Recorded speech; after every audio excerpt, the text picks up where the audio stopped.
Alors, je voudrais parler du programme du gouvernement.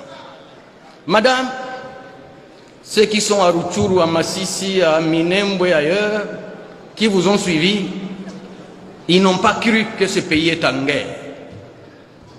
Parce que si on ne parle pas du Rwanda ici, on ne parle pas de Kagame ici, c'est que nous avons un seul œil. Mais si on en a deux, c'est la première solution à résoudre. Mettre fin à la guerre, la gagner et au besoin fermer les frontières avec ce pays. On ne fera jamais rien tant que nous sommes occupés, tant qu'on nous tue par milliers et Kinshasa ne bouge pas le doigt. Dieu merci, j'ai vu mon ami Kabongo, Mouliambita qui est devenu VPM à la défense, c'est un grand ami à moi, on va vous accompagner. On va vous accompagner. Donc, nous voulons que la guerre soit considérée par notre gouvernement comme la priorité des priorités.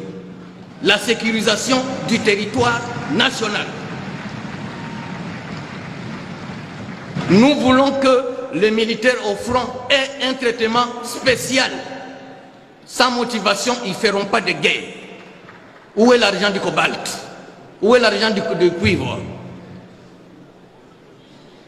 Au village, honorable président, quand on connaît déjà les sorciers, ils deviennent vulnérables.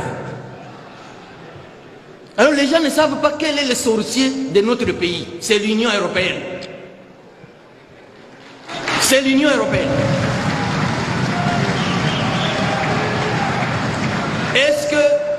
Est-ce que l'Équateur peut signer un contrat avec une organisation pour le cobalt ou le cuivre?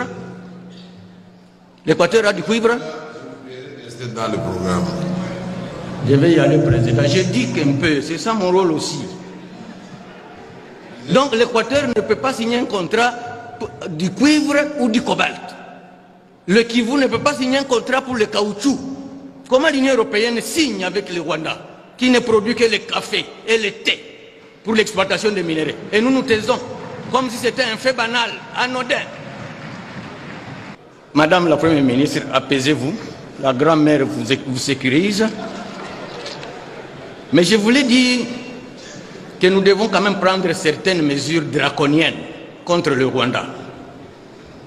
Moi, je suis sous sanction de l'Union européenne. Moi, j'ai pris ça comme un acte d'héroïsme. Ce n'est pas un handicap. Nous avons le deuxième port de notre pays. C'est chez moi à Uvira, à Kalundu. Le Kenya ici, qui nous a envoyé des militaires, qui sont même dans le M23, on devait couper ces ponts-là. On devait se rattacher à l'océan Indien à partir de Dar es Salaam. Et je voudrais, quand vous allez nous répondre, pourquoi nous faisons les beaux yeux au Rwanda et à l'Union européenne? Ce n'est pas en flattant l'ennemi que vous allez dormir. Il faut le frapper fort aussi.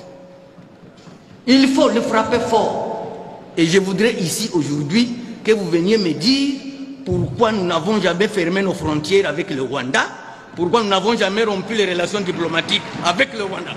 Qu'est-ce qui se passe? Quelle est la complicité